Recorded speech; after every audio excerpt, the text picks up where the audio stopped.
dust, He has ransomed me. His grace runs deep. While I was a slave to sin. Merci de te manifester au milieu de nous. Merci de te manifester au milieu de nous.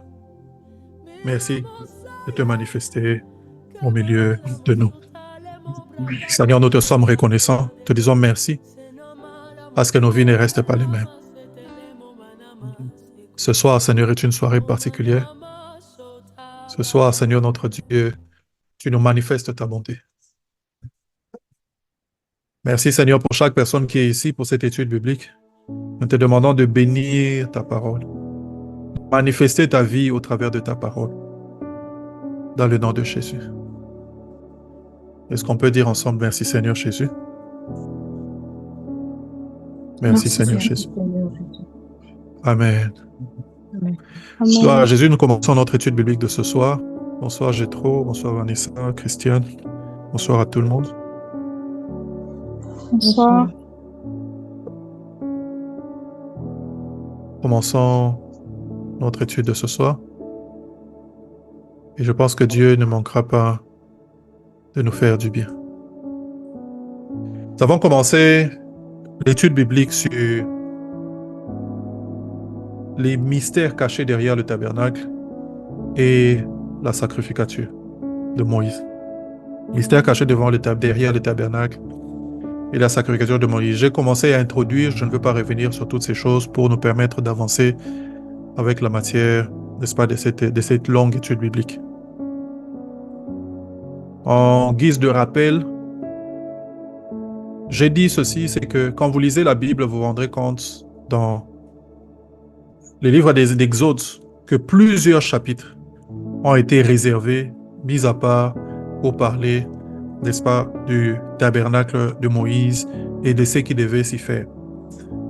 Dieu a pris ainsi autant de chapitres pour détailler ces choses. Eh bien, ce n'était pas pour rien. Il y avait un objectif, n'est-ce pas?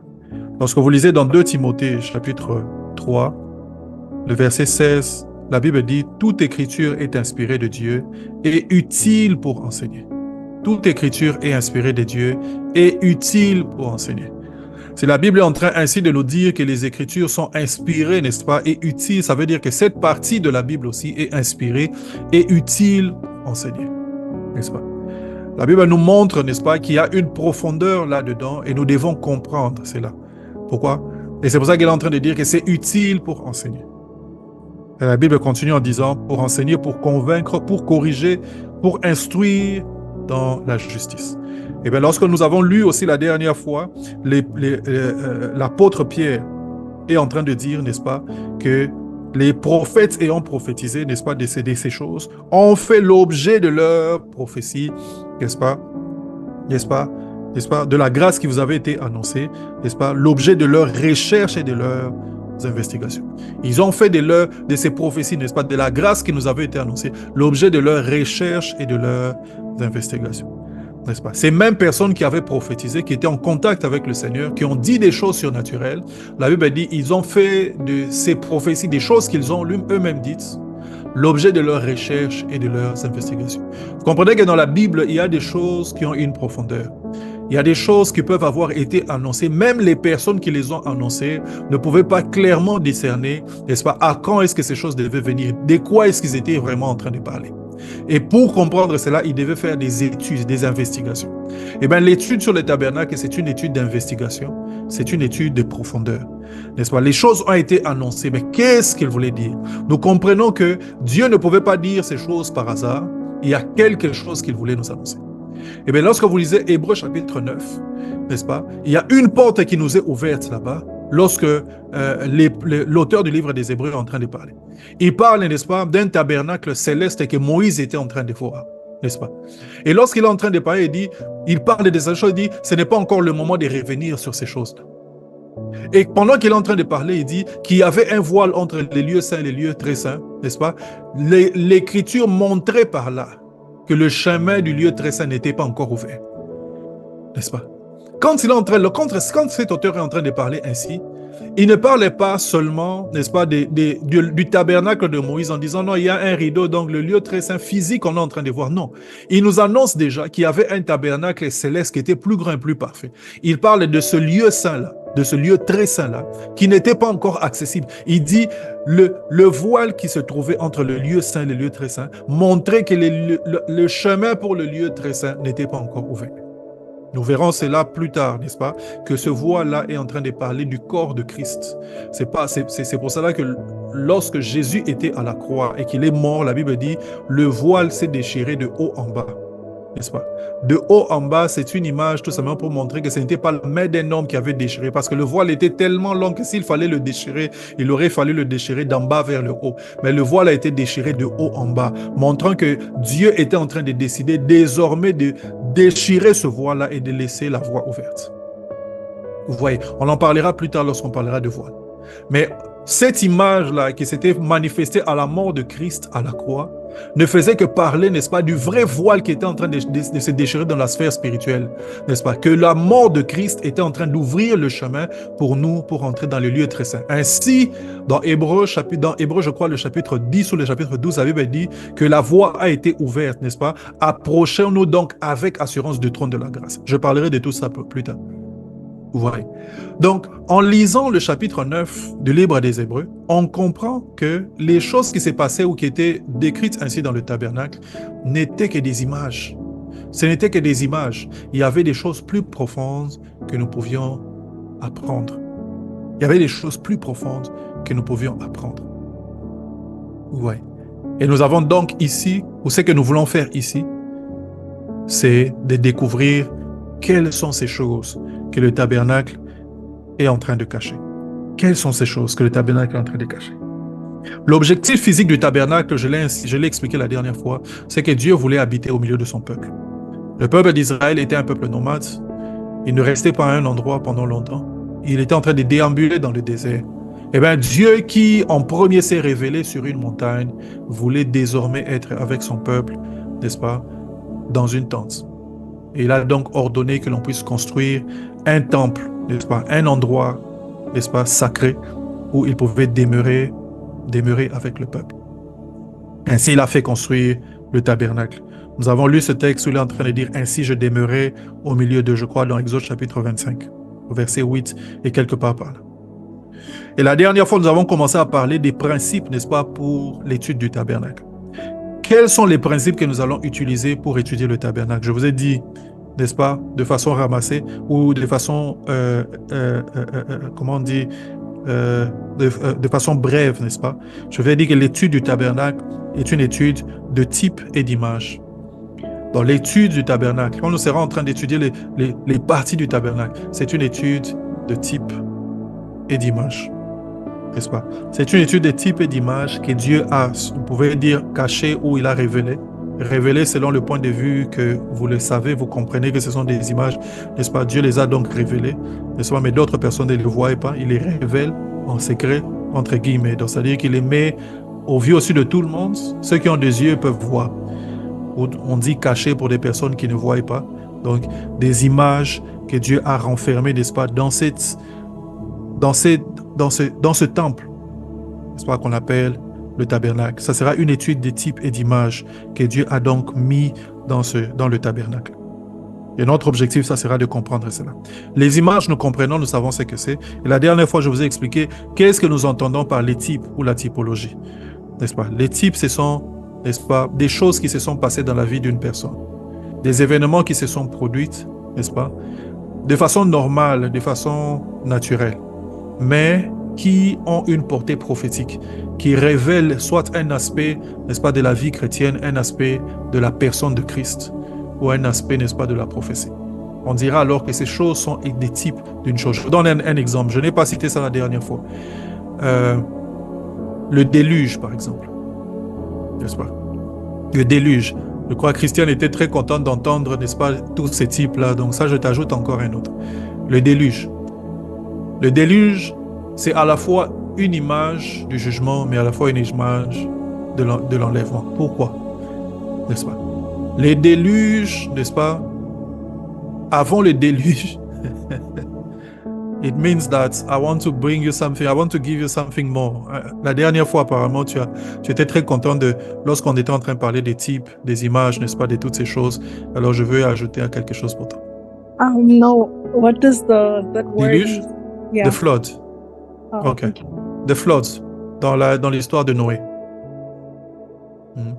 Pour ceux qui ne savent pas, Christiane parle principalement anglais, donc je suis obligé de répéter des fois certaines choses. Donc, le déluge ou the flood en anglais, n'est-ce pas, dans l'histoire de Noé. L'histoire du déluge parle à la fois du jugement et à la fois de l'enlèvement. Pourquoi? N'est-ce pas? Il y a un peuple, de la même manière que Noé et sa famille ont été mis à part, de la même manière, l'Église a été mise à part en croyant en Christ. Noé et sa famille ont attendu environ 100 ans avant que le déluge ne vienne. N'est-ce pas? L'Église est en train d'attendre, n'est-ce pas, pendant un temps prolongé. 100 ans, c'est beaucoup. Pendant ces temps, la Bible révèle que Noé était en train d'annoncer, n'est-ce pas, à ses contemporains, qu'un déluge était en train de venir. De la même manière, n'est-ce pas, pendant ce temps où nous sommes en train d'attendre le retour de Christ, l'Église est en train d'annoncer au monde qu'un déluge est en train de venir. La Bible montre, n'est-ce pas, qu'à cette époque-là, les gens se mariaient leurs filles, n'est-ce pas? Les gens étaient devenus insouciants. Peut-être parce que ça avait pris tellement de temps et qu'on pensait que Noé était un fou. Et encore, en allant encore plus loin, la Bible dit qu'à ce temps-là, il n'avait jamais eu de pluie de cette façon-là, n'est-ce pas? Aussi, c'est que l'Église est en train d'annoncer, n'est-ce pas, l'enlèvement des enfants de Dieu. Comme Paul est en train de le dire, qu'au son de la trompette, que nous serons enlevés, nous serons partis. C'est quelque chose qui ne s'est jamais produit, n'est-ce pas? À cause de cela, les hommes ne croiront pas en notre message. Les gens diront que nous avons perdu la tête. Les gens diront que ça prend trop de temps. Et de la même manière, la même chose s'est passée à l'époque de Noé. De la même manière, n'est-ce pas, que la pluie est arrivée de façon soudaine et que la porte s'est fermée. Quand vous lisez l'histoire de Noé, n'est-ce pas, c'est Dieu qui a fermé la porte, ce n'était pas Noé. C'était pas Noé. Noé étant à l'intérieur, n'est-ce pas, du bateau, comment on appelle ça, de l'arche, n'est-ce pas, of the ark for you Christian. Hein? Noé qui était à l'intérieur de l'arche, de l'arche, ne pouvait pas fermer la porte. La Bible dit que la porte s'est fermée, n'est-ce pas, montrant que c'était le doigt de Dieu qui avait fermé, n'est-ce pas, la porte. De la même manière, n'est-ce pas, Dieu placera une limite dans le temps, n'est-ce pas, et ceux qui auront cru entreront dans l'arche. Ceux qui n'auront pas cru resteront. Ce sera la main de Dieu qui va arrêter cet âge, n'est-ce pas? De la même manière que les gens seront surpris à l'époque qui étaient surpris à l'époque de Noé, les hommes seront surpris aussi le jour où Christ reviendra. Le jour où Christ apparaîtra dans les airs, ça sera comme une surprise pour plusieurs. Ils en auront entendu parler, ils n'auront pas cru. Et pourtant, Christ est là, il est revenu. De la même manière, cela se passera aussi. N'est-ce pas? La Bible révèle que lorsque le déluge a commencé, tous ceux qui étaient restés ont péri sous les eaux. De la même manière, il y aura un jugement, n'est-ce pas, après que l'Église soit partie. Il y aura des temps difficiles pour ceux qui resteront. Des temps très difficiles. De la même manière que le même déluge qui sera un jugement pour le peuple est en train de faire monter la barque ou l'arche, n'est-ce pas? De la même manière, nous aussi, les enfants de Dieu, nous en irons dans les airs au moment où les jugements seront en train d'être exercés sur la terre. Sur la terre. Cet événement était un événement normal et naturel, écrit des siècles avant. Paul n'en fait même pas allusion, n'est-ce pas? Mais lorsque vous lisez cet événement, vous pouvez comprendre ce qui va se passer lorsque Christ sera en train de revenir. Paul, quand il est en train de parler de Christ qui revient, il dit, dans les derniers temps, les gens abandonneront la foi. Ils abandonneront la foi. Ils s'attacheront à des esprits séducteurs. Ils s'attacheront à des faux docteurs. Les gens abandonneront abandonneront leur amour, n'est-ce pas? Ils seront froids dans leur cœur. Ils seront fanfarons, ils seront ceci, ils seront cela. Paul est en train de parler des temps difficiles où les gens vont carrément se tourner vers beaucoup d'autres choses, toute forme de source de plaisir, n'est-ce pas, et de destruction. Et c'est ce qui est en train de se passer. Plus le temps est en train de traîner, plus l'Église est en train de prêcher ainsi. Il y a des gens qui sont en train de dire c'est n'importe quoi. Et même certaines personnes dans l'Église sont en train de tronquer l'Évangile parce qu'ils estiment que ça a trop traîné. Commençons à prêcher un Évangile pour rester ici sur la terre. Prêchons la motivation pour que les gens travaillent. Prêchons la motivation pour que les gens deviennent excellents, deviennent des gens qui vont donner des grosses offrandes. Prêchons toutes ces choses-là. Et ce sont des choses qui sont en train de se passer maintenant dans l'Église dans laquelle nous nous trouvons. Les gens sont fatigués, n'est-ce pas? Et ils ne s'attendent plus au retour de Christ. Les gens sont fatigués. Vous voyez? À cause de cela, ils commencent à se tourner vers autre chose. Il y a quelque temps, il y a un prédicateur aux États-Unis, il y a une grande église. Le fils d'un des grands prédicateurs encore aux États-Unis, Charles Stanley. Charles Stanley est mort il n'y a pas très longtemps. Et c'est un homme intègre qui a servi le Seigneur pendant des années. Son fils, Andy Stanley, a eu une très grande église, n'est-ce pas, au Texas. Très réputée.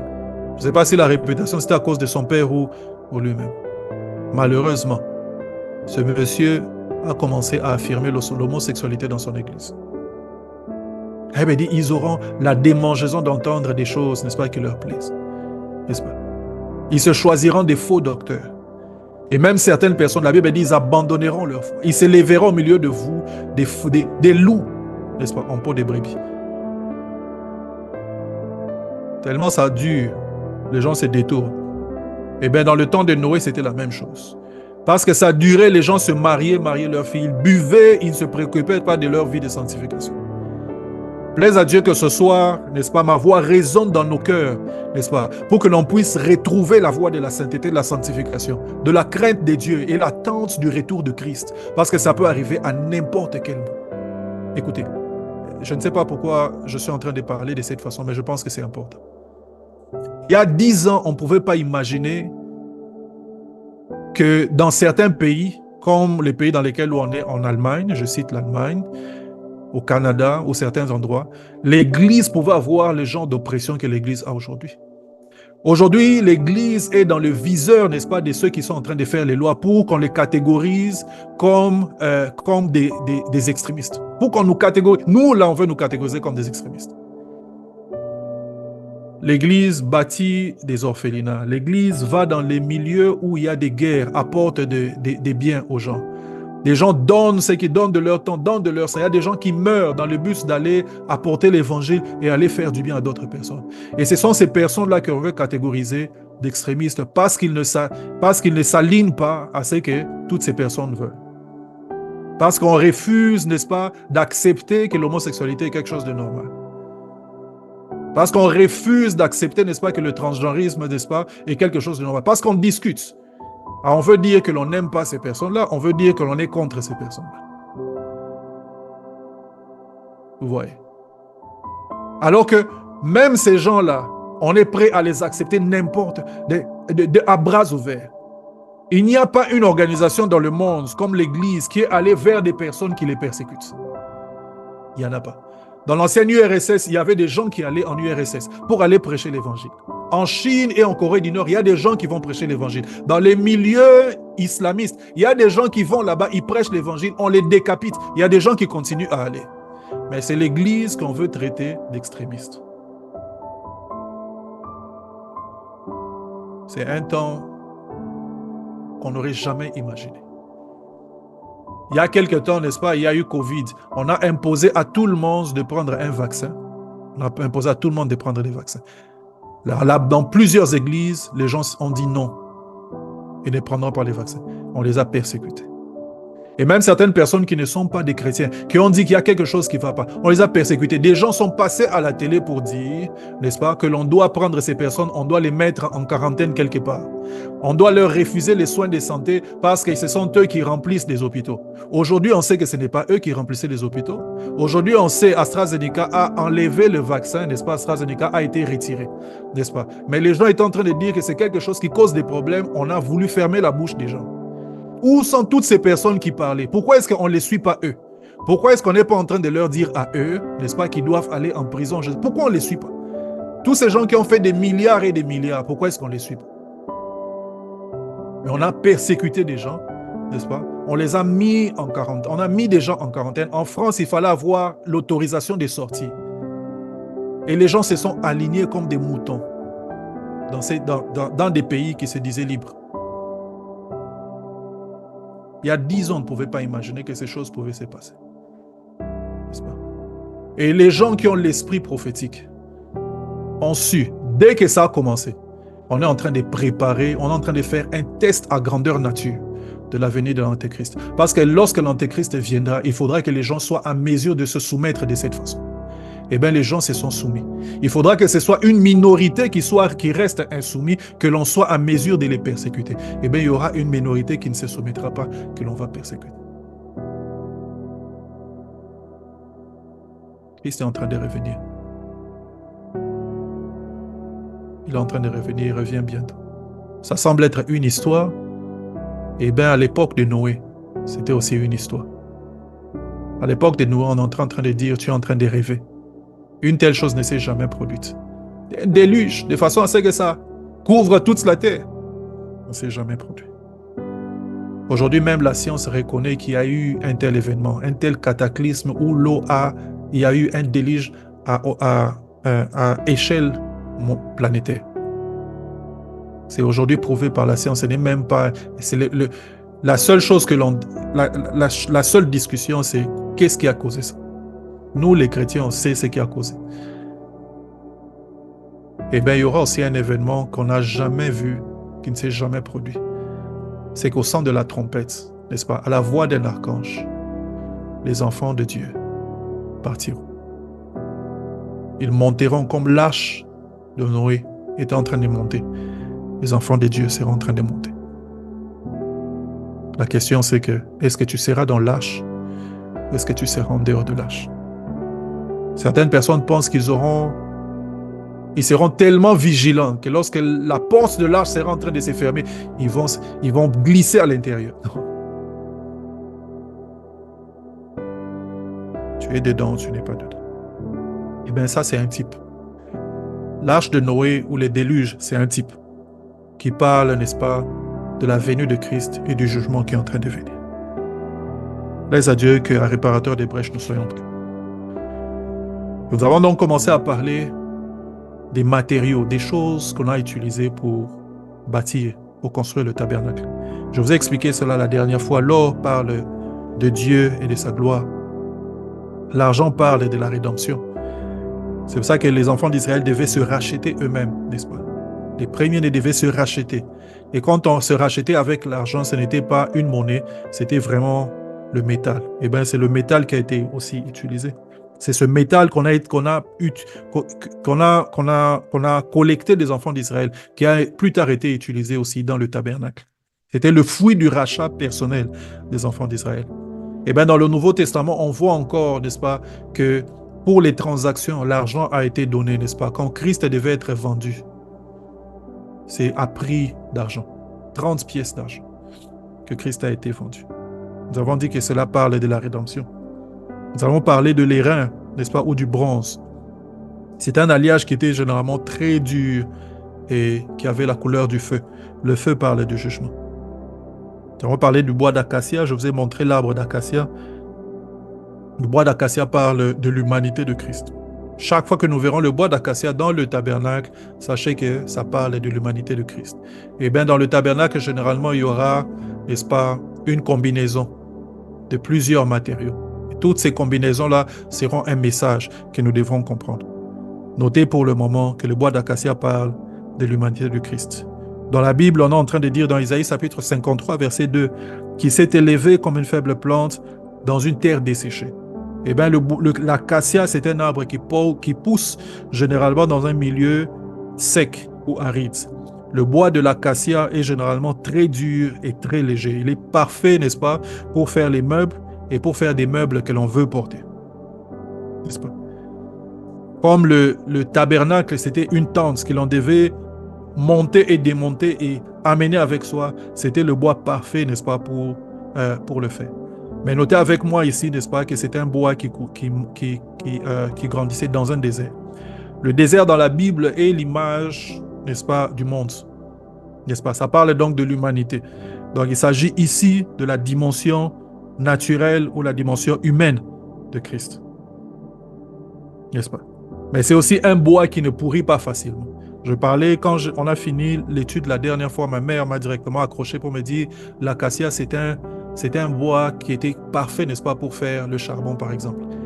N'est-ce pas? Je peux imaginer que parce que c'est un bois qui ne pourrit pas facilement, il est sec, ainsi de suite.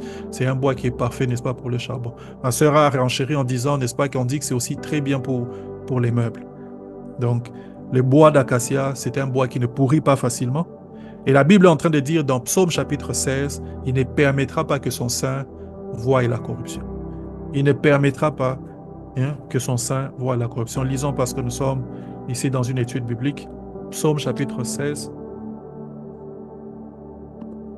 Psaume chapitre 16, le verset 8.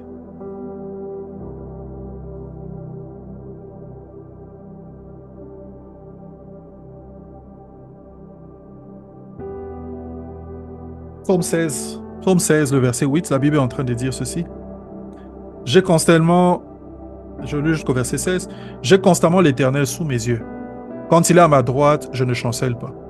Aussi mon cœur est dans la joie, mon esprit dans l'allégresse, et mon corps repose en sécurité. Remarquez ça. Mon corps repose en sécurité. Ici, c'est David qui est en train de parler. Mais ça, c'est un des psaumes qu'on appelle les psaumes messianiques ou des psaumes prophétiques, où David est en train de chanter, mais à la fois en train de prophétiser. Il ne prophétise pas seulement sur sa propre vie, mais en parlant de lui-même, il est en train de parler, n'est-ce pas, de Christ. Voilà pourquoi David est aussi un type de Christ. Il est en train de dire, n'est-ce pas, mon corps repose en sécurité, car tu ne livreras pas mon âme au séjour des morts. Tu ne permettras pas que ton bien-aimé voie la corruption. La corruption parle ici de la putréfaction aussi du corps, n'est-ce pas? Il parle de son corps qui repose en sécurité et il dit, tu ne permettras pas que ton saint ou ton bien-aimé voie la corruption. Tu me feras connaître les sentiers de la vie et il y a d'abondantes joies devant ta face, des délices éternelles à ta droite. Vous voyez? Donc, à cause de cela, on comprend que le bois d'acacia qui ne pourrit pas facilement parle de l'humanité de Christ, parle de son corps, n'est-ce pas, de sa dimension physique. Alors, sixièmement, j'ai parlé des peaux de bélier. Donc, on construisait le tabernacle, entre autres aussi avec des peaux de bélier, n'est-ce pas? Et le bélier parle ici des sacrifices. Dans Genèse chapitre 22, on voit ici que Dieu a donné un bélier à la place d'Isaac. Il a donné un bélier à la place. C'est le sacrifice, n'est-ce pas, de Christ. Le bélier est en train de parler du sacrifice de Jésus, n'est-ce pas, et le plan du salut. Le plan du salut. Pourquoi le plan du salut? Parce que dans Genèse chapitre 3, lorsque Adam et Ève ont péché, la Bible dit que lorsqu'ils ont péché, ils se sont fait des peaux, ils se sont fait des habits avec des feuilles, n'est-ce pas, de figuier. Or, les feuilles de figuier sont éphémères. Ça veut dire que les solutions de l'homme, n'est-ce pas, à leurs propres problèmes sont éphémères. La solution qu'un homme peut chercher à son propre problème est éphémère. Les vraies solutions que nous devons trouver se trouvent dans la présence de Dieu, n'est-ce pas? La solution de l'homme, n'est-ce pas, particulièrement au problème du péché, n'est-ce pas, et du salut, est éphémère.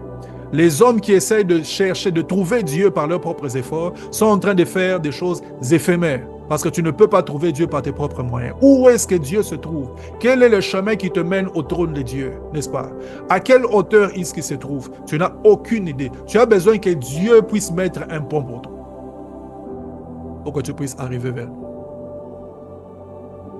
Vous savez, un des problèmes des fois que nous avons dans l'Église, n'est-ce pas? Ce sont des frères qui se disent frères, mais en vérité qui ne le sont pas. Ce sont des personnes qui sont tellement habituées à l'Église, n'est-ce pas, qui connaissent toutes les rhétoriques, n'est-ce pas, que l'on emploie à l'Église, mais qui ne sont pas nés de nouveau. Ils savent comment on prie, ils savent comment est-ce que l'on se concentre. Ils peuvent même faire des nuits de prière avec nous, mais qui ne sont pas nés de nouveau. N'est-ce pas? Ce sont des personnes qui ont des peaux de figuier, parce que ce sont des religieux au milieu de nous. En vérité, ils n'ont pas cru et ils n'ont pas fait confiance au sacrifice de Jésus. À la première occasion, n'est-ce pas, où ils peuvent vivre une vie comme dans le monde, ils vont la vivre. Vous voyez? Mais un vrai enfant de Dieu. Tu es enfant de Dieu pas parce qu'il y a des gens autour de toi. Tu n'es pas enfant de Dieu parce qu'on est en train de te dire ce qu'il faut ou il ne faut pas faire. Tu n'es pas enfant de Dieu parce qu'il y a quelqu'un pour vérifier ou pour voir si tu es en train de suivre le chemin du Seigneur. Tu es enfant de Dieu parce que tu sais en quoi tu as cru. Tu sais en qui tu as cru. Paul est en train de dire, je sais en qui j'ai cru et je suis persuadé qu'il a la capacité de garder mon dépôt. Il dit, je suis persuadé. Être persuadé, c'est avoir une intime conviction, quelque chose qui ne peut pas être bougé. C'est en toi.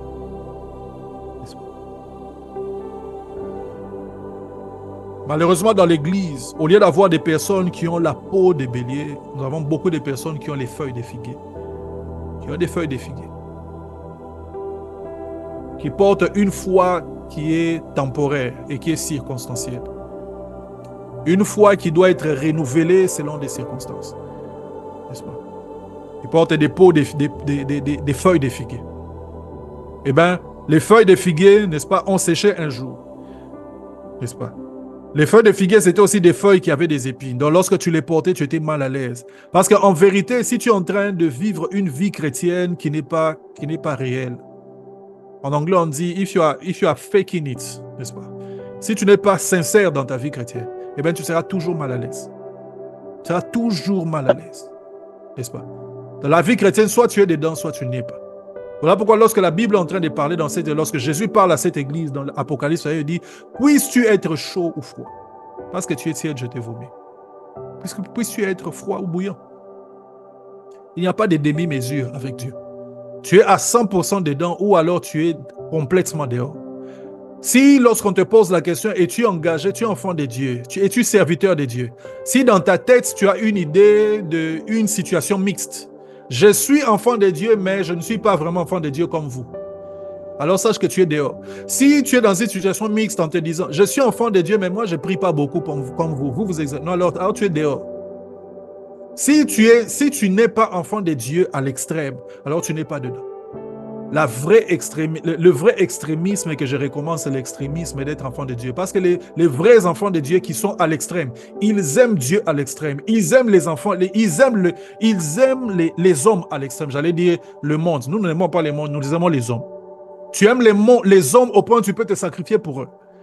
Ils aiment les pauvres et les indigents. Ils aiment les frères et sœurs, n'est-ce pas? Ils marchent dans la sainteté. Ils marchent dans l'honnêteté. Ces gens-là sont des personnes qui sont une valeur ajoutée dans la société. Tu ne peux pas me dire aujourd'hui que tu es un vrai enfant de Dieu et que tu détruis la société. Ça n'existe pas. Ça n'existe pas. C'est ce monde qui veut nous faire croire qu'en étant un des vrais enfants de Dieu, vraiment consacrés, nous pouvons être des personnes qui nuisons à d'autres personnes. Non. Quand tu es un enfant de Dieu consacré, tu ne peux pas faire du mal à quelqu'un. Tu ne peux qu'ajouter des choses. Le jour où quand j'ai donné ma vie au Seigneur, j'ai pu voir un changement dans ma vie. Moi, j'ai donné ma vie au Seigneur entre la 4e des humanités et la 5e des humanités. En 3e des humanités, j'ai failli échouer. La solution que moi j'avais trouvée, c'est de commencer à tricher. En 4e des humanités, j'étais devenu un tricheur professionnel. Je m'asseyais au dernier banc. Lorsqu'on faisait les examens, j'étais un garçon intelligent. En plus de l'intelligence, j'avais ajouté l'intelligence de la tricherie. On avait toute forme de techniques. Il y avait ceux qui lisaient les cahiers à partir de leurs pieds. Ils mettaient les cahiers en dessous du banc, là en bas.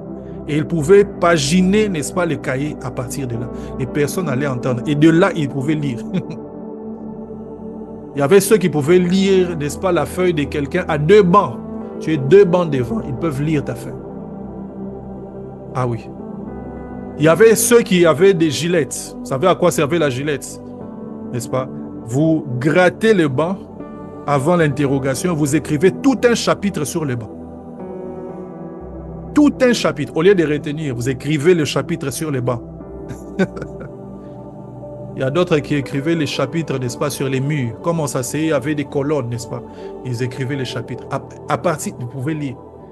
Tricheurs professionnels avaient des techniques impossibles. Lorsque j'ai donné ma vie au Seigneur, entre 4e et 5e des humanités, ma vie est passée du tout. Je me souviendrai que au premier semestre, j'ai continué à tricher. Premier semestre, à ma honte, j'ai continué à tricher avec mon voisin. Je ne faisais plus beaucoup de choses, mais je prêchais dans ma propre classe. À la pause, avant que les profs ne sortent, il y avait les élèves autour de moi. Je commençais à leur dire, il faut connaître Jésus. Il faut suivre le Seigneur. Il faut arrêter avec telle chose. Et je citais aussi, il faut arrêter de tricher. Mais je trichais. Un jour, Dieu a utilisé la bouche d'un de mes collègues, un peu comme quand Dieu a utilisé la bouche, n'est-ce pas, de l'âne pour parler au prophète Balaam. Juste après que j'ai fini de prêcher comme ça, le prof entre. Le collègue là me tire, il me dit, mais là, tu nous dis d'arrêter de tricher. Pourquoi toi-même tu triches? Ces jours-là, Dieu m'a circoncis. C'était entré dans mon cœur comme si on m'a percé. Et c'était la fin de la tricherie dans ma vie. Je n'ai jamais triché après ça. Jamais. Il n'y a personne, jusqu'à ce que j'ai fini mes études à l'université, et j'ai étudié longtemps à l'université. J'ai 4 diplômes. Il n'y a personne qui peut s'élever, peut dire, il m'a donné un jour quelque chose, une réponse. J'ai commencé à prendre ma vie au sérieux. J'ai commencé à étudier. Je commençais à faire mes devoirs. Mes points ont baissé en 5e des humanités au 2e semestre. Mais lorsqu'on a commencé la première période en 6e des humanités, alors qu'on s'approchait de la proclamation, il y a toujours les élèves qui essayent de voir, OK, qui a le plus de points, et ainsi de suite. J'étais étonné de voir qu'ils étaient en train de se retourner vers moi et dire, non, Lukusa, je crois que c'est lui qui sera premier de la classe cette année. Moi, je dis, de quoi est-ce que vous êtes en train de parler? J'ai étudié au collège Bobote, je n'avais jamais été premier de la classe pendant tous ces temps. Je n'ai jamais rêvé d'être premier de la classe. Parce qu'il y avait des gens qui étaient tellement intelligents, il y avait des gens qui sont intelligents. Il y a des garçons qui finissaient, il y a des cours qu'il finit déjà à la fin du premier semestre, il a déjà fini. Donc, il a fait 30 sur 30, n'est-ce pas? 30 sur 30, deuxième période. 60 sur 60 à l'examen. Donc, même s'il fait 0 à la fin, il n'y a même pas de problème. Ma vie a changé. Quand on vit à l'extrême pour Christ, tu ne peux pas devenir un problème à la société. Tu ne peux pas devenir un problème à la société. Mais à l'église, il y a des gens qui portent des habits faits en feuilles de figuier. Ils sont frères, mais c'est une chrétienté d'apparence et une chrétienté temporaire. Chrétienté d'apparence et temporaire. Non. Si dans ton cœur, tu as l'impression que tu es frère ou tu es sœur, mais il y a une partie de toi que tu n'as pas donnée, après ces moments de prière, va en chambre, dis à Dieu, je ne sais pas comment le faire, mais ça aussi je te donne. En sortant de ces moments de prière, je veux que tu prennes ça aussi. Je veux que tu sois Seigneur aussi dans ce domaine. Je veux t'appartenir 100%. Je ne veux pas qu'il y ait une partie de moi qui appartienne à ce monde. Eh bien, Adam et Ève ont pris des feuilles de figuier, n'est-ce pas? Mais Dieu est venu avec la peau d'un animal. Voilà pourquoi je vous ai dit que la peau des béliers, c'était une image du plan du salut. Le plan du salut, c'était, n'est-ce pas, que Christ devait venir mourir à la croix, n'est-ce pas, et nous sauver. C'est tout un mystère. Les hommes ne pouvaient pas réfléchir, ne pouvaient pas penser à quelque chose comme ça. Un jour, j'ai discuté avec une amie, une petite sœur, n'est-ce pas, qui est musulmane. C'est une des personnes que j'aime le plus. Une fille formidable. On s'est rencontrés à l'université ici à Francfort. On habitait dans le même appartement. Et on passait beaucoup de temps ensemble, on parlait. Une fille formidable. Alors un jour, on a commencé à parler de la foi musulmane. Moi, je lui parlais de la chrétienté. Elle a commencé à me dire de comment est-ce qu'ils croient, n'est-ce pas? On sait en quoi ils croient, comment est-ce qu'ils perçoivent Jésus, et ainsi de suite. Et j'ai commencé à lui dire, mais ce n'est pas ce qui est écrit dans la Bible. Dans la Bible, Jésus, c'est comme ça. La Bible, dans tel, c'est comme ça. On en parlait de façon vraiment amicale, vraiment une petite sœur. Et une des choses dont on a parlé, c'était le concept du salut. Dans l'islam, le salut, c'est quelque chose que tu mérites. Et tu n'es jamais sûr que tu as vraiment mérité ou tu as vraiment eu ce salut. C'est pour ça qu'on leur recommande de faire l'aumône. C'est une façon, n'est-ce pas, de balancer les mauvaises choses qu'ils ont faites. La seule assurance qu'ils ont, n'est-ce pas, d'aller au ciel, c'est lorsqu'ils meurent, n'est-ce pas, dans le djihad. Alors regardez encore la carnalité, n'est-ce pas, de la chose. C'est que lorsque tu meurs de cette façon-là, pour les hommes, il y a 7 vierges, n'est-ce pas, éternelles qui sont en train de t'attendre. 7 vierges, 7 femmes qui restent vierges éternellement. Ça, ce sont des fantaisies humaines. La question, il faut se savoir, quand une femme va au ciel, maintenant, ils trouvent quoi? Parce que les hommes, quand ils vont, ils trouvent 7 vierges. Maintenant, les femmes, quand ils vont au ciel, ils trouvent quoi? Une question qu'il faut poser quand vous rencontrez un musulman qui veut vous convertir. leur dire, moi maintenant je suis une femme, vous les hommes, quand vous êtes, vous mourrez au djihad, vous avez 7 femmes, vierges, qui sont vierges éternellement. Maintenant, posez-leur la question, maintenant moi qui suis une femme, quand j'irai au ciel là-bas, qu'est-ce que j'aurai? Ce sont des fantaisies humaines. On leur dit, il faut faire des actions ou qu'ils vont balancer, n'est-ce pas, aux mauvaises actions. Et c'est comme ça qu'elles comprennent les choses. Et ils n'ont jamais l'assurance qu'ils peuvent être sauvés. Je dis, mais comment est-ce que tu peux avoir cette assurance? Je dis, dans la chrétienté, tu n'as rien à faire. Parce qu'en réalité, tu ne peux rien faire. La pureté et la sainteté de Dieu ne peut être satisfaite par l'œuvre des personnes au monde. Peu importe les titres qu'ils portent. Il n'y a aucun bishop, aucun pasteur qui a atteint le degré de sainteté qui satisfait Dieu. Il n'y en a aucun.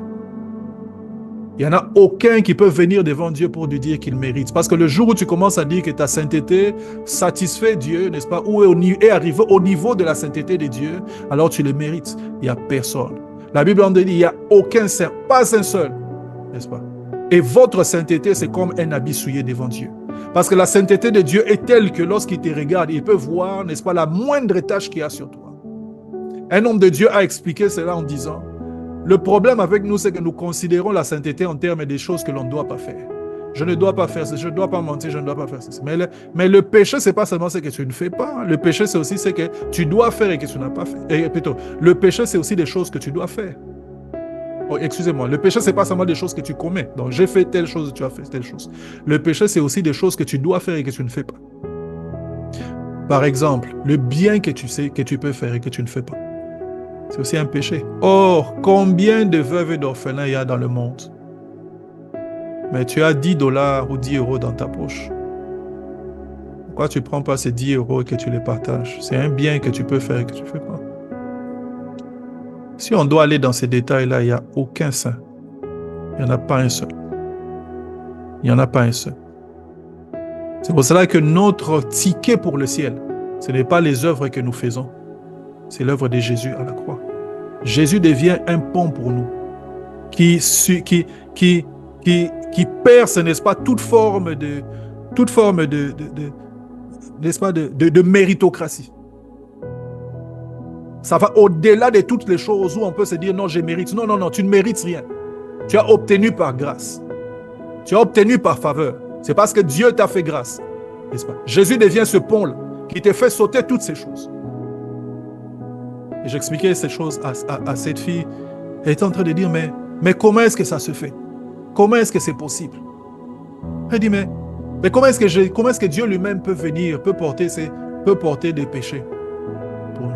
Comment est-ce que ça se fait? Je dis, mais justement, ça prouve que ce n'est pas l'idée d'un homme. Parce que nous, les hommes, nous ne pouvons pas concevoir cela. Mais ça prouve l'amour de Dieu. Je parlais de ces choses. Le plan du salut. La peau de bélier parle du plan du salut. Et la peau de dauphin parle de la simplicité et de l'humilité. Et là où nous nous sommes arrêtés la dernière fois, je vais parler aujourd'hui des couleurs dans les tabernacles. Parler des couleurs dans les tabernacles, je veux vous dire qu'est-ce que symbolise le tabernacle.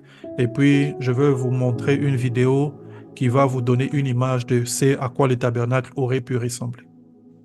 Alors, les couleurs dans les tabernacles, n'est-ce pas? Le tabernacle, c'était un environnement coloré. Dieu avait exigé 4 couleurs, n'est-ce pas, qui devaient être utilisées de façon perpétuelle à plusieurs endroits dans les tabernacles, particulièrement dans les tapis, n'est-ce pas, et les enclos, n'est-ce pas, du tabernacle. N'est-ce pas? Et ces couleurs avaient un sens, n'est-ce pas? Il est important, comme nous allons parler toujours en termes d'image, n'est-ce pas, de comprendre déjà d'entrée des jeux que veulent dire ces couleurs. Il y avait 4 couleurs dans les tabernacles. Et ces couleurs, n'est-ce pas, parlent de Jésus, n'est-ce pas, sous une de ses manifestations. Généralement, parle de Christ, de Jésus, sous une de ses manifestations. Et elles peuvent aussi correspondre, n'est-ce pas, à un des évangiles. Correspondre à un des évangiles. C'est pour ça que je vous ai dit que la Bible ne pouvait pas, j'ai dit à plusieurs reprises, ne pouvait pas être écrite. La réalité, c'est que ce sont les hommes qui ont écrit la Bible, mais ne pouvait pas être inspirée, n'est-ce pas, par les hommes. La Bible a été inspirée par Dieu. Parce que personne ne pouvait s'imaginer qu'il y aurait 4 évangiles à l'époque où Moïse était en train de parler de ces choses. Et que ces 4 évangiles ressortiraient les caractéristiques de ces 4 couleurs et de ces 4 caractéristiques de Christ. Parlons-en. Il y avait une première couleur, c'est la couleur bleue. Dans le tabernacle, il y a une première couleur qui est utilisée, c'est la couleur bleue. N'est-ce pas? Par moments, on le traduit comme étant violette, mais tout porte à croire qu'il s'agit donc du bleu. Le bleu, comme vous pouvez l'imaginer, n'est-ce pas, nous rappelle, n'est-ce pas, le bleu du ciel, n'est-ce pas, qui nous rappelle aussi l'origine, n'est-ce pas, et la nature céleste de Jésus-Christ.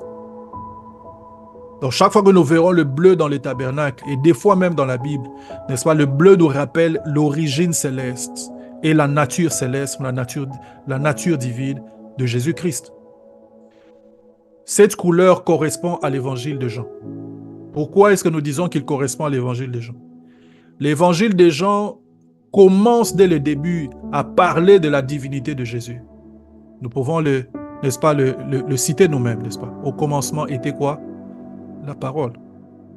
Au commencement était la parole. La parole était avec Dieu et la parole était Dieu. Au commencement était la parole. La parole était... On commence dès le départ à insister, n'est-ce pas, sur la nature divine. Lorsque Jean est en train d'écrire, l'objectif, c'était d'amener les gens à comprendre, n'est-ce pas, que Christ n'était pas seulement cet homme qui marchait, c'était Dieu qui s'est incarné, n'est-ce pas, dans cet homme qu'on était en train de voir. C'était Dieu lui-même au milieu de nous, n'est-ce pas? Comme ça qu'il commence ainsi, en disant, au commencement était la parole, n'est-ce pas, la parole était avec Dieu, la parole était Dieu, n'est-ce pas? Elle a habité au milieu d'eux, et elle est en train de dire, n'est-ce pas, nous avons contemplé sa gloire. Nous avons compte. Quand vous lisez l'évangile, chapitre 1 de Jean, vous voyez qu'on est en train de parler ici de la divinité de Christ. Divinité de Christ. La divinité de Christ. Alors, il s'agit de la première couleur qui était utilisée. La deuxième couleur, c'est la couleur pourpre. Le pourpre ou le pourpre écarlate, généralement dans la Bible. Dans le tabernacle, on utilisait la couleur pourpre ou le pourpre écarlate. Le pourpre, c'était la couleur des rois. C'était la couleur généralement que les rois mettaient sur leur cape, n'est-ce pas? Le pourpre est donc ainsi en train de nous rappeler, n'est-ce pas, la royauté, principalement la royauté de Jésus-Christ. Donc, lorsque nous serons en train d'étudier le tabernacle et nous voyons le pourpre qui est mentionné, ça rappelle la dimension de la royauté de Christ. Eh bien, ça correspond à l'évangile selon Matthieu. Lorsque vous lisez l'évangile selon Matthieu et dans son départ, on commence à établir la généalogie de Jésus-Christ et on remonte cela, n'est-ce pas, en montrant qu'il était fils de David. Parce que l'on voulait ici parler aux Juifs et leur faire voir que Jésus est en fait le Shiloh qu'on était en train d'entendre, n'est-ce pas, le roi légitime d'Israël. C'est lui qui viendra pour pouvoir régner, n'est-ce pas, pour une durée de 1000 ans, n'est-ce pas, sur Israël, et qui va comme David, n'est-ce pas, restaurer la gloire d'Israël. Ça parle et ça rappelle la royauté de Christ. Vous savez que Jésus est un roi. Jésus est un roi. Jésus est un roi. La troisième couleur qui est mentionnée dans les tabernacles, c'est la couleur cramoisie. Le cramoisi, c'est une couleur rouge, mais rouge sang. C'est une couleur rouge, mais rouge sang. Je crois que lorsque je préparais cette étude biblique, j'ai même fait quelques recherches pour vous montrer ces couleurs. Mais je crois que je les ai fermées. J'ai fermé les trucs, mais vous pouvez rechercher sur Internet, vous allez voir la différence. Le cramoisi, c'est une couleur rouge ou rouge sang. Le rouge sang ou le cramoisi nous rappelle, n'est-ce pas, le sang, mais particulièrement le sang du sacrifice, n'est-ce pas? Le cramoisi parle, n'est-ce pas, de la dimension de Christ en tant que serviteur souffrant. Serviteur souffrant, n'est-ce pas? Et il est lié ou il se rapporte à l'évangile selon Luc. L'évangile selon Luc. Lorsque vous lisez l'évangile selon Luc, c'est l'évangile où on parle longuement, n'est-ce pas, de l'humanité de Christ. On montre ses origines. Et on parle aussi pendant longtemps, n'est-ce pas, de ses souffrances, n'est-ce pas? On présente Jésus ici comme étant un serviteur, n'est-ce pas? Un serviteur qui est souffrant. Serviteur souffrant. Alors, la quatrième couleur, c'est la couleur blanche. Dans la Bible, ou dans la description du tabernacle, on parle du fin lin. Le fin lin, c'était un tissu de couleur blanc. N'est-ce pas? Couleur blanche. Le fin lin parle, n'est-ce pas, de la justice et de la pureté. Parle de la justice et de la pureté. N'est-ce pas? Et il correspond ici à l'évangile selon Marc. L'évangile selon Marc, c'est l'évangile qui est en train de décrire Jésus, n'est-ce pas, comme un serviteur parfait. Comme un serviteur parfait. Quand vous lisez l'évangile selon Marc, contrairement à tous les autres évangiles, on ne passe pas beaucoup de temps à présenter l'humanité de Christ ou à présenter sa filiation, n'est-ce pas, avec David. On ne passe pas le temps à parler, n'est-ce pas, de sa divinité. On commence à parler de ses œuvres. On commence à parler de ce qu'il est en train de faire. On commence à montrer ce qu'il fait. Marc, lorsqu'il est en train d'écrire l'évangile, c'est pour nous montrer, ou inspiré par l'Esprit de Dieu, c'est pour nous montrer les œuvres et les actions de Christ. On parle ici du serviteur parfait. On parle du serviteur qui est juste, du serviteur qui est pur. Alors, je vais vous montrer ici encore quelques textes, cette fois dans les livres prophétiques, qui se rapportent à cette même réalité que je viens de vous décrire. Lisons un premier texte dans Ézéchiel. Lorsque Ézéchiel commence son ministère, il reçoit une vision. Et dans sa vision, il est en train de voir ce qu'il appelle, ou ce qu'on appelle dans les Écritures, des êtres vivants. Des êtres vivants. Remarquez avec moi ici que les êtres vivants, ce ne sont pas les séraphins que Ésaïe a vus. Ésaïe, on parle ici des séraphins.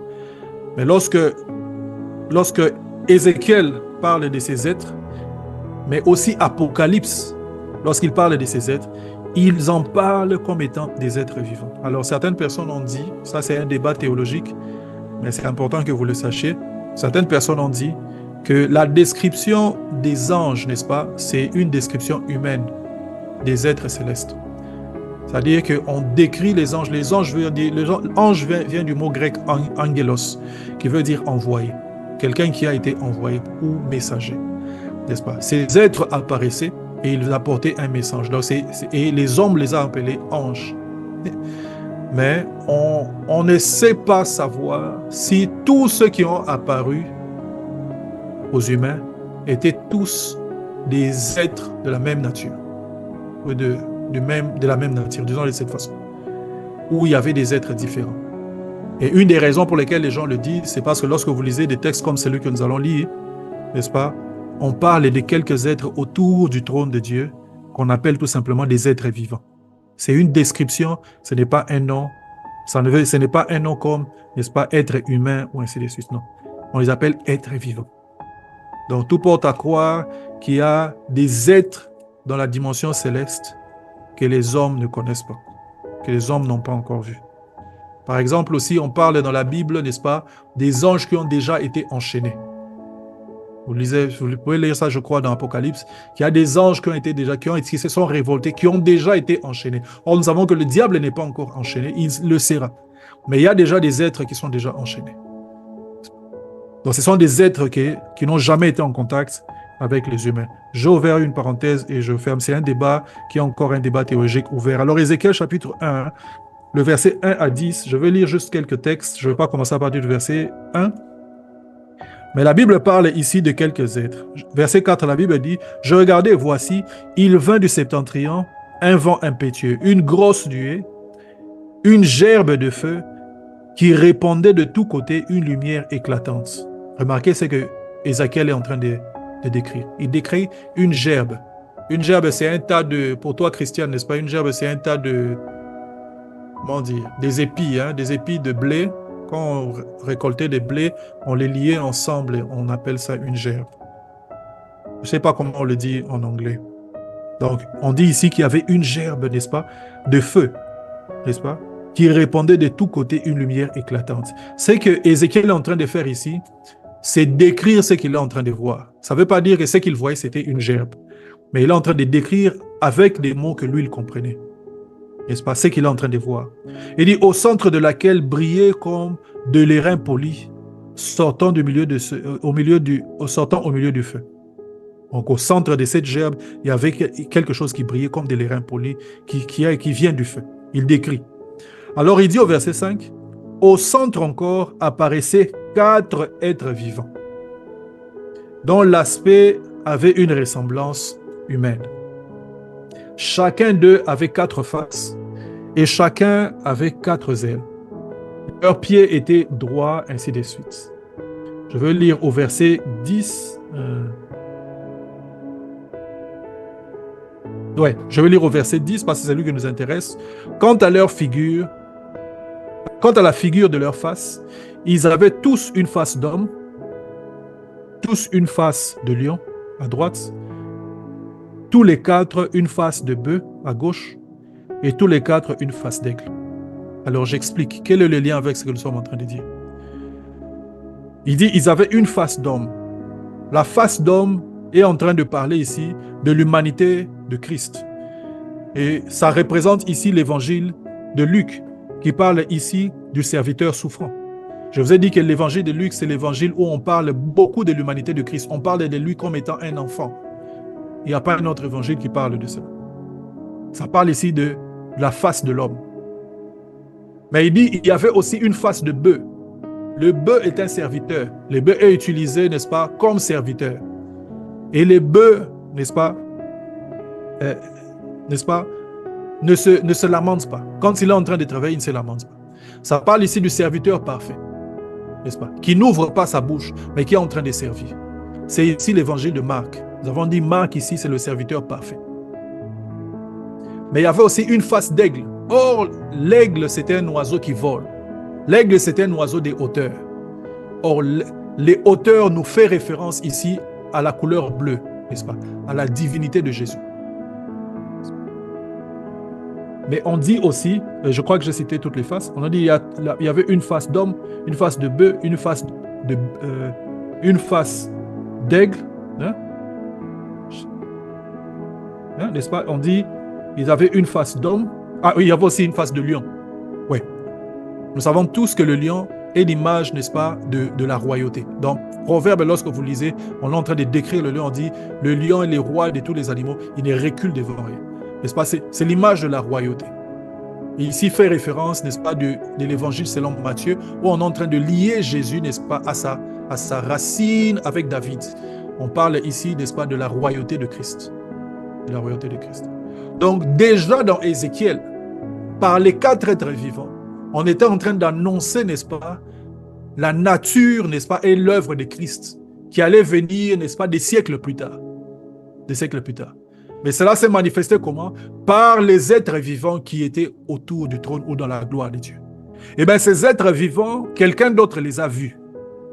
Apocalypse chapitre 4. Jean, lorsqu'il est en train de voir sa vision, n'est-ce pas, du ciel, il voit encore ces êtres vivants. Et il appelle même ces êtres aussi êtres vivants. Pourquoi? Parce qu'il ne sait pas comment les décrire. Apocalypse chapitre 4, à partir du verset 6, là, il dit, il y avait encore devant le trône comme une mer de verre, semblable à du cristal. Au milieu du trône et autour du trône, il y avait 4 êtres vivants remplis d'yeux devant et derrière. Il décrit les choses qu'il est en train de voir. Est-ce qu'il s'agissait des yeux vraiment qu'il y avait ou c'était quelque chose qui ressemblait à des yeux? Il est en train de décrire. Au verset 7, il est en train de dire le premier être vivant. Remarquez ici, là où dans Ézéchiel est en train de dire les 4 êtres vivants avaient 4 faces, les 4 faces c'était telle chose. Lui ici, il est en train de voir chaque être vivant avec une de ses faces. Il dit le premier être vivant était semblable à un lion. Le lion revient. Or, le lion parle, n'est-ce pas, de la royauté. Nous l'avons dit. Il dit le deuxième être vivant, il appelle être vivant, est semblable à un veau. Le veau, c'est le petit du bœuf. Donc, tout pauvre à croire que c'est le même être vivant qu'il est en train de voir, n'est-ce pas? Qui est en train de parler du serviteur parfait.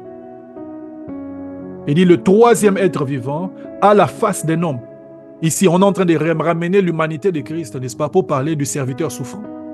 L'évangile de Luc. Il dit le 4 être vivant est semblable à un aigle en plein vol. Un aigle en plein vol que l'on voit dans le ciel. Il faut lever les yeux pour le voir. C'est en train de parler ici de la divinité de Jésus. Donc on voit dans le tabernacle 4 couleurs.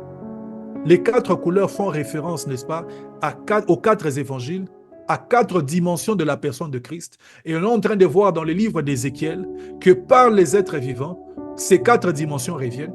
Et on voit encore dans l'Apocalypse ces 4 dimensions revenir aussi. Vous voyez, la Bible a été inspirée par Dieu. La Bible a été inspirée par Dieu. La Bible, ce n'est pas un livre qui a été inspiré par l'intelligence des hommes. Si c'était les hommes qui avaient écrit ce genre de choses, nous pouvions... Une coïncidence qui arrive une fois, c'est une coïncidence. Mais quand des choses se répètent de cette façon-là, des choses que l'on ne peut pas comprendre, ce n'est plus une coïncidence. C'est quelqu'un qui est en train de les occasionner. C'est un message qui est en train de venir. Un homme de Dieu qui est un apologète. Si Dieu fait grâce que je fasse la théologie, c'est la branche de la théologie que j'aimerais faire, l'apologie biblique. Un apologète est en train de dire, si vous marchez, n'est-ce pas, sur une rive, et que vous trouvez, n'est-ce pas, une vague qui vient et qui s'en va, et puis vous voyez un message qui est écrit, rentre à la maison, j'ai besoin de toi.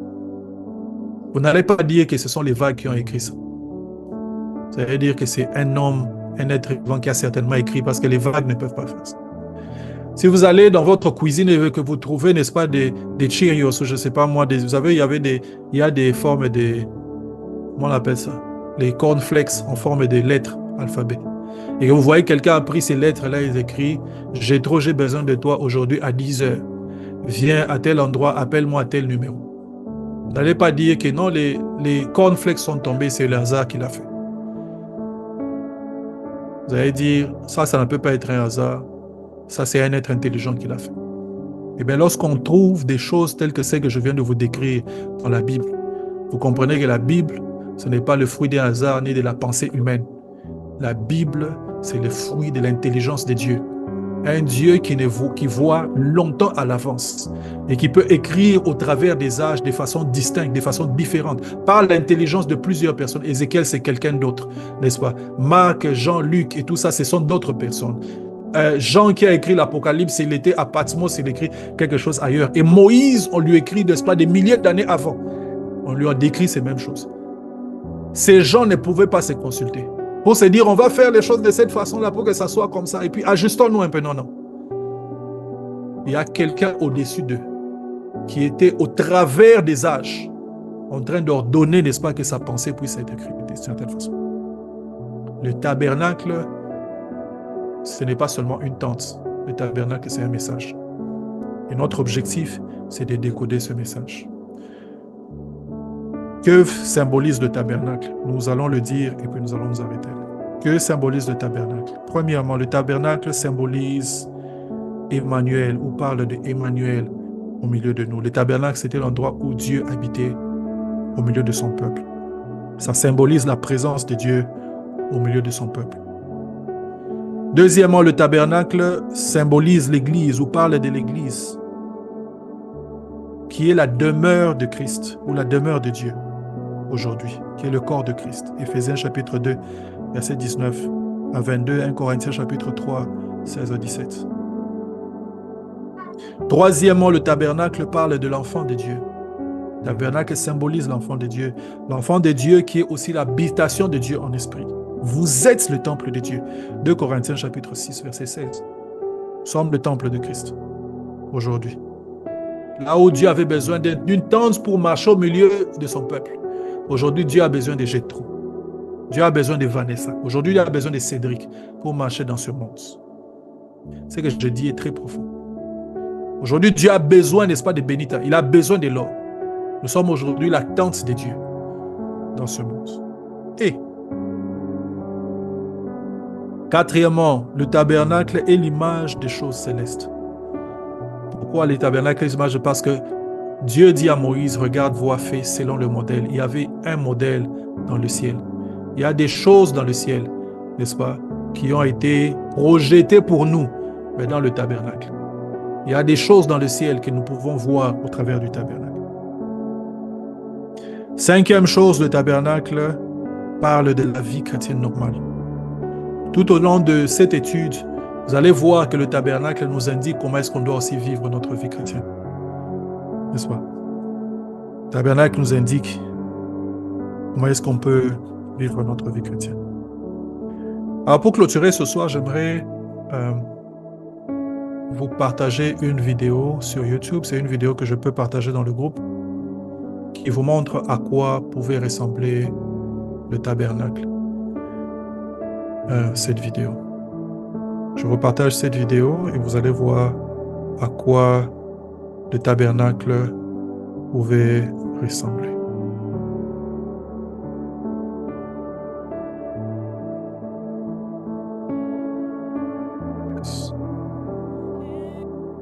Vous me faites signe dès que vous pouvez voir mon écran. Vous pouvez voir, n'est-ce pas? Oui. Ok, super.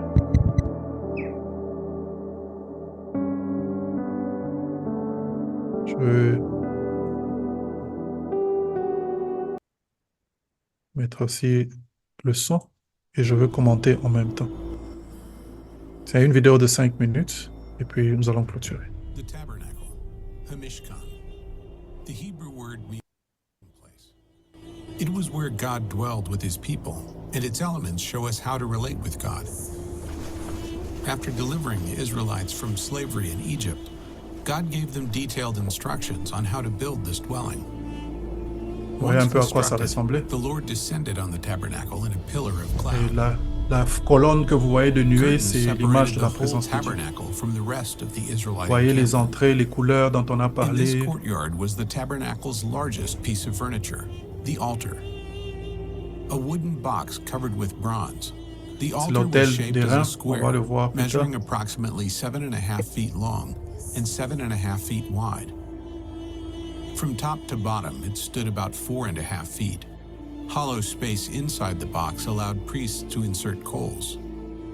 Above was a bronze grating, where priests would lay animals for sacrifice. C'est ici qu'on faisait les sacrifices, A n'est-ce horn pas? Les of one holocaustes. piece with the altar C'est ça qu'on appelle stood l'autel at des each reins. corner. C'est Four bronze un autel rings carré under the ledge fait de allowed bronze. one to insert carrying poles so the Israelites could transport the altar. Il y avait donc des sortes de... Between the altar De and the bâtons. tent of meeting was a bronze laver. Ça, c'est la cuve des reins. Priests had to cleanse their hands and feet here before offering C'est sacrifices. ici que l'on se lavait les pieds, n'est-ce pas?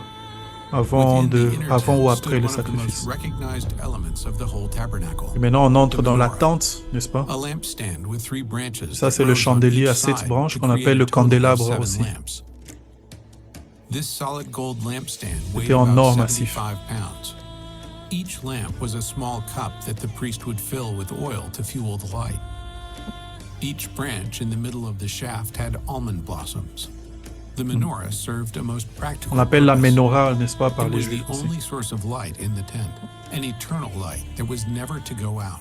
C'était une lumière qui ne devait Also jamais in the s'éteindre. tent stood a wooden table covered with Et puis il y avait la gold. table des pains de On it proposition. was to always remain the bread of the presence. Il devait y avoir The toujours du bread pain. of the presence symbolizes God's desire to be with his people. On va parler de tout ça. Incense was to burn continuously on the altar. Puis il y avait l'autel des parfums, qui était un autel d'or. Every evening and morning. Et le matin et le soir, on devait brûler des parfums dans cet A autel, sur curtain cet autel. separated the holy place from the holy of holies. Alors, on est sur le point The d'aller maintenant dans les lieux menorah, très the saints. altar of incense, Ouais, il y and the avait un bread of the rideau. C'est ça le presence voile were qui all était in the déchiré holy lorsque place, Christ était mort. but outside this veil. Mais c'est dans le temple Like the de curtains Salomon. Hein. covering the tent of meeting, this veil was blue, purple, and scarlet. Ouais, with c'était cherubim, bleu, a kind of rouge, angel. blanc, n'est-ce pas? Beyond the veil, at the far end of the tabernacle, was the ark. Ça, c'est le lieu très The saint ark où se was a trouvait wooden l'arche de box l'Alliance. covered with gold. It was nearly 4 feet long. C'était Its width une and couverture en height or were about massif 2 feet, et 3 une inches. boîte, n'est-ce pas? Et il y avait Like the altar, 2 anges. The ark had rings and poles so the Israelites could carry it as they traveled. Within the ark were the 2 stone tablets on which God had written À the l'intérieur, il y Ten avait les Commandments. tables des lois de Later, Moïse. it contained a sample of manna Il y avait la manne and the rod that bloomed to reinforce et puis Aaron's la leadership. verge d'Aaron qui avait fleuri. On va parler de The toutes ces mercy choses. seat was the ark's lid and features prominently on Yom Kippur, or the Day of Atonement. Ouais.